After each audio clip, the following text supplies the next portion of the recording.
Hello again, everyone. It's Rich Siegel back with the news according to me. Been a couple weeks since we've been with you. Some problems with getting things posted and what can be posted where, and that's what I want to talk about today a little bit about censorship. And I'm going to start by saying today's going to be about the 5 C's, censorship and the cancel culture in terms of the First Amendment and what the media is doing to what you can post, what you can't post, who can go on Twitter, what you can say on Twitter, what can get you canceled if you say. Second C is going to be Cuomo and what's going on in New York. We'll talk a little bit about that and his dilemma and his problems going forward. Third C is going to be about China, the Olympics going there, what's going on in China. What's our reaction to China? Should we participate in the Olympics, the Winter Olympics in 2022, a year from now, coming up in Beijing, China? The fourth C will be on COVID and the COVID bill specifically and what's going on with that. The House today just just voted 219 to 212 to let the bill move on to the Senate, and we will talk about what happens with a bill and how little education and why this one, the 212 to 219 was every Republican voted against passing this bill as it is, and 2 Democrats, I think it was 2, that did not vote in the House for the passing the COVID package. But the point is, it does pass. It needs a 50% majority. It will go to the Senate now, where it also only needs a 50% majority. The fifth C is on CPAC, which is the Conservative Political Action Conference that's going on right now in Orlando. Former President Trump is scheduled to speak tomorrow, and I think it's a key thing about where the Republican Party is headed. The Conservative Party is really a periphery branch of the Republican Party for the most part. Very few conservatives are Democrats, although there are some. But this conference is in Orlando this weekend, and we'll talk about it at the end. But let's start with the first C, which is the censorship that is going on now. And I bring it up just from my own attention and my own personal plight right here. The News According to Me, I've been posting articles on that for approximately 3 years. They would no longer, they being Facebook, specifically on my post, The News According to Me, will not allow any more advertising or posts that have any political content, supposedly. Supposedly meaning that it's supposed to be a two-way street. It doesn't matter which way you're pro. And certainly in these days, I am more trying to find a middle. This podcast is about unity. This podcast is about discussion. This podcast is just looking at things from a perspective of how we can get closer together and how we can make this country better and how we can start to unify. That can't be done when we cannot express our opinions on social media. So something needs to be done. It's the catch-22. Personally, I always tell you how I stand. I am, in general, against government regulating just about anything. But there are parts of socialism and regulation that are needed in the environment, in companies and businesses, and also social media. Right now, the regulations would mean, the government stepping in saying, hey, you have to allow free speech. You cannot decipher which one is on and which one is off. And right now we have a social media, and I'll use Facebook, Twitter, the Parler, Google. All of these things, there's no question, are left-leaning organizations that some would argue, conspiracy theorists, that they are literally in cahoots with the government to get across the message they want to get across. And that message does not include opinions that are disagree with them or how Facebook, which, again, hypocritical, because I'm on Facebook a lot, can say, Rich, you can't post this on the News According to Me because there's political content in that. I think something needs to be done about that, or we're going to be okay accepting that. I think when you Twitter takes down permanently makes a decision that the president's Twitter account is taken down permanently based on that his words were inciting trouble. We could all agree with that, but you can't take the words away. You can't not let the president say what he wants, in my opinion. And then the argument is, well, if he's inciting trouble, who's determining who's inciting what? We were talking about that last time, and that's a real slippery slope that it's dangerous for everybody to go after, because whenever who's in control, they're going to silence you. They're coming after you next. It's really true. They are big tech, which is, in my opinion, forming an oligarchy in terms of controlling the narrative of what they want the public to hear, how the messages are delivered, what messages are okay and what messages are not. That's where we are right now, fighting the First Amendment on social media in the United States of America. Government and the mainstream media working hand in hand with Facebook, with Twitter, with Google to put out a message and squash any message that doesn't go against them as good as they can. I think it's clear. I think it's evident. The only thing to do is to fight back and keep talking. As much as I say I want to get in the middle and get away from the extremes, I think this is an in the middle issue. I don't care where you are on the left or the right. If you think it's okay that they can take the president's Twitter account down and say he can never speak again on Twitter, I mean, you may like it and you may say, I don't want to hear any of that stuff, but what is that saying about where we're headed as a country and where the First Amendment is headed, that we are now censoring what is on Facebook, Twitter, and it is controlled by a combination of the government, mass media, and social media, which are in bed together. In my opinion, there is no question about it, and it is a very left way of thinking, and it is a very controlled way of thinking, and it's a way of saying, they are saying our message is the right one, the other message is the wrong one, whatever it is. And really, you got to be careful even talking about it. If that's what we want, that's what we're getting, and that's where we're headed. And voices like me are going to say, I am not going to stop talking about whatever my opinions are and respecting everybody else's opinions and expecting that what I say and what I want to pontificate about or articulate about will be posted and will not be monitored or censored. Which brings us to the cancel culture, ironically another C, that has to do with the censorship, that when you do say something a little out of line or any words now can take you down in any way for whatever they don't think they, again, the social media, whatever narrative is what is happening in mainstream media. The cancel culture is all around us. If you are a Trump supporter, you're canceled. And just about everywhere, you are labeled as a racist, and it does go both ways. In my opinion, way more to that the right are the ones canceled than the left, because when the left do start to get canceled, that's when you hear voices like Bill Maher going, and I totally agree with him. Totally agree with him. Bill Maher is a guy from the left that, at times, in my opinion, makes a lot of sense. He says things that no one else on the left is saying, like, hey, we've got to stop with this cancel culture. We got to stop labeling everybody a racist. We got to stop saying we live in a country that is full with racism and prejudice and misogyny and xenophobia. Yes, there is some of it, but it is not prevalent. It is not systemic, again, as we talk about. So I think that I'm sounding the alarm signal is what I'm saying. This post right now, I will have to decide. I will not be able to advertise it on the news, according to me. And this is the discussion. They will not allow it, saying that it's off. And then I have to make the decision: do I want to put this on my personal page, which I tried to avoid for a variety of reasons, stemming from I own a business.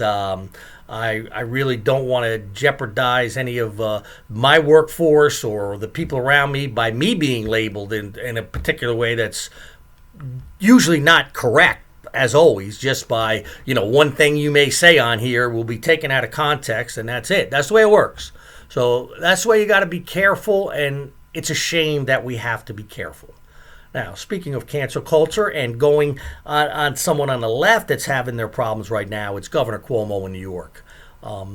I think that this one, without belaboring it too much, this is a real test. I think the Democrats, there has to be investigations. I am not for convicting anybody before they are the evidence is in and both sides have a chance to present their case, and both sides meaning the women allegations against the sexual harassment of Cuomo that are claimed now, and more coming out. I think it's up to 3 women who have said they've been sexually harassed by the governor and have given specific examples beyond the bullying and the abuse that Andrew Cuomo has a reputation for. I happen to have a couple of friends that work for him that I would never say who they were or what they said, but they tell me that anything you hear about his bullying and his volatile personality is true.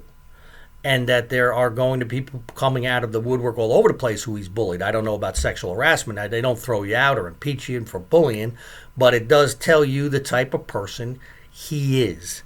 As far as the COVID deaths in the nursing homes, based on Cuomo's orders to put hospital patients into free hospital beds, to move them into nursing homes throughout the state, that is now documented killed 15,000 people, Cuomo has to answer for. And so far, he has blamed everybody but himself. Again, he is taking zero accountability, zero ownership of one of the worst managed states that we had during COVID. There's no question about it. It's not when they go, what are the facts? Those are the facts. And this guy was on TV prancing around like a great leader, like an old grandfather telling everybody what to do, writing books, winning Emmy Awards while he was murdering people.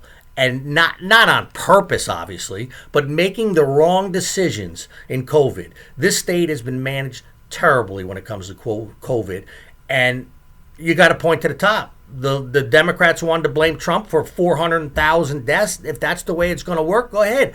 We're allowed to blame. The people of New York, the people who lost people in the nursing homes, are allowed to blame or put the responsibility on Andrew Cuomo, the great orator, the great Emmy winner, the great author who I've never seen anybody more self-serving in their life, who is really not a good person. And now we're going to see how hard they go after him or how he skates out of this situation that is not possible to get out of this box. It's always possible in politics when you got a president that doesn't know what's going on and is going to be behind you no matter what. When you have New Yorkers who just will not admit that that Cuomo did not do a good job and that they were fooled and that they got bamboozled into thinking Cuomo was doing a great job in handling of the pandemic and the virus in New York State. Again, it's opinion, but sometimes now we need to investigate. We need to have, I would sum it up like this. How Cuomo gets out of it, I don't know. Whether he's impeached, I don't know. I would say it's highly unlikely there will be any criminal charges brought against him. But I would imagine his political career is over. It should be. And how much arrogance can you have if you keep going further denying what has already been proven the numbers are, and that you lied about those numbers on purpose, and then you covered up that lie with those numbers while you're writing books and winning Emmy Awards for your great performance of the COVID virus. I'll say it again. If that's okay with you and you still aren't convinced and you still think Cuomo, I have friends on Facebook, oh, he held my hand. He's so wonderful. I can't believe what they're doing to him now. Nobody's doing anything to him. He did it to himself. Let's leave Cuomo there. I told you that I think until something is settled on that, my podcast will include something about him every time. And he happens to be in the 5 C's this time. And Andrew Cuomo, I think your days are numbered. But let's see what goes on as we move forward. Okay, third C today, we'll go with China. China is going to be in the news for, I don't care if you like it, you don't like it. This is where we're going, people. With Trump, he was in bed with with Russia, and he was Russia's whipping boy, and he was Putin's boyfriend and lover, and they were cohorting against Trump, and Putin were cohorting against the United States, and Trump was a spy and a traitor. That's what happened in that administration. Just to remind you, because it gets forgotten so far. He was impeached, I don't know how many times. Once, was it with colluding with Russia? No, they never. Did they get there on the Mueller report? I don't even remember. But no, I guess that was debunked. It didn't get to impeachment in the Mueller report. It took the Ukraine and then the insurrection. Okay, excuse me, I digress. Let's go back to where we are with China and what the facts are. This virus came from China. There it is. This virus was initially covered up by China. This virus was that nobody was allowed to come into Wuhan or out, but China let anybody travel outside the country when they knew the virus was there. How do I know that? Just like everybody else says, all I've read, it's true. The World Health Organization screwed up, in bed with them. Trump takes all the blame from a virus that came from China, that was covered up by China, as they're doing genocide on a million. That's what it says on Google. 1 million Muslims. It's probably way more than that. Even Google admits that over 1 million Muslims have been executed in China for their religious beliefs and their dissents against the government. And of course, there's other groups that are persecuted in China but not necessarily the reasons why you would not attend the Olympics. So my question is, and I really have mixed feelings about this because I'd like to hear both sides on this one, is should the United States boycott the Chinese Beijing Olympics next year in reaction to that their government has allowed genocide that take place in the last few years, that we know 1 million Muslims were executed because of their religious beliefs and their dissent of the government. Beyond, we know the protesters that in Hong Kong and Beijing, that God knows what happened to them when they were on the streets before COVID, where they disappeared. Should we recognize, after really in my mind, the two big things, that COVID was their responsibility and their handling of it was devious, nefarious, and caused the death of hundreds of thousands of people throughout the world. That's one. Two, we know that they are a totalitarian state that are, again, we're not going to boycott them because they're communist or because they're a totalitarian state, but we can boycott them saying that we know you're in the midst of mass genocide, of trying to wipe out races, and really to the times of what's the difference between this and the Holocaust? How many lives, who the lives are, and do we want to participate? Now, we can say, well, we participated in the 1936 Olympics, but definitely at that time in the United States, we did not officially, me and you didn't know about the Holocaust at that point, and there was still controversy whether we should, and the war had not started officially. The Blitzkrieg of Poland was not until 1939. So when the United States went to Germany and Munich in 1936, or was it Berlin? It was Munich, 1936, and should have we boycotted then? I mean, looking back, yes. But it turned out to be a good thing. That's what I'm saying about the argument. My initial reaction is that we do need to boycott it. That's my opinion, and the reason would be is we should not be giving China a chance to celebrate their country the way it happens in the Olympics, and really ignore what we know is the type of murder and executions that are going on in that country. In a way, it is accepting that and tolerating that by partaking in the Winter Games next year. Hey, it's a strong argument. Again, America first. These athletes who train, this is their living. This is their main event. This can, we can look like spoiled babies. There's all kinds of criticisms going to go either way. So I think that's going to be an interesting discussion going forward. And, with Joe Biden as president, I mean it. I mean, I think we'll end up going. And I'm not saying that that's the most terrible thing, or I'm not going to crucify Biden for that. But I think it's something we need to talk about and really think about. And that is, should the United States participate in the Olympics in Beijing in 2022, knowing what we know about China now that's on the table and is real?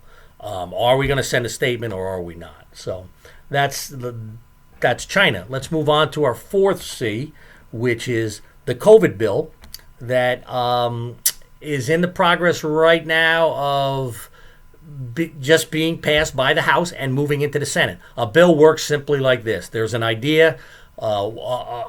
Somebody proposes the idea. It goes into committee. And the committee says, yes, this idea is worth having a bill. Here it is. We present that to the House of Representatives. If the committee that reviews the bill or the idea as it's becoming a bill, then the House votes on that bill from looking at it. That just happened. They voted on this COVID-19 package, stimulus package, and the vote was 219 to 212. Every Republican voted against it. Every Democrat with the exception of 2, voted against it. So that's how nonpartisan, we're back to the the unification thing and the united thing. I mean, with the stimulus package, we can't unite and say, come on, let's compromise. And maybe we still will yet, but it will go to the Senate. And the only way it will pass, I believe there will be at 50 Republicans, it could be 48, 49. The bottom line is, it's not a bipartisan bill. Why? Why will something that we all know we need, we want to, besides the fact that how much money can the government keep giving out, besides that fact, but, that's a story that is a different conversation about the consequences of the type of money that the government has already given out.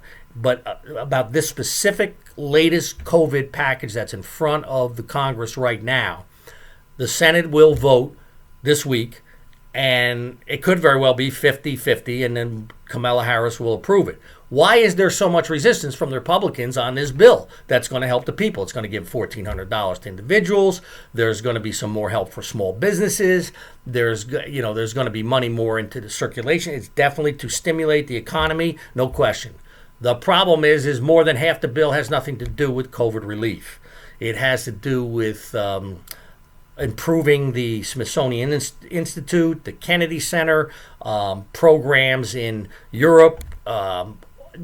The list goes on of things that are a wish list for the left side of, free abortions for everybody in other countries. And again, without the details, you get it. Less than half has to do with COVID relief. That's what the resistance is. Why can't we, and this is politics, this always happens both ways, but now is it a time that we want to unite? Can't we sit down and say, and at the end, hopefully that's what will happen.